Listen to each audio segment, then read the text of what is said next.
man på soffan, flashen bakom tåget på hytterna. Det var tåget om som anhittet.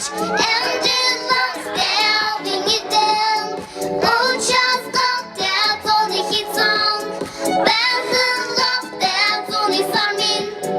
Den dodaftet, en var bitte tjockigt och skickligt och hoppa på gestaden. Basta sushingen, min talar stås och hjärtat stig mig.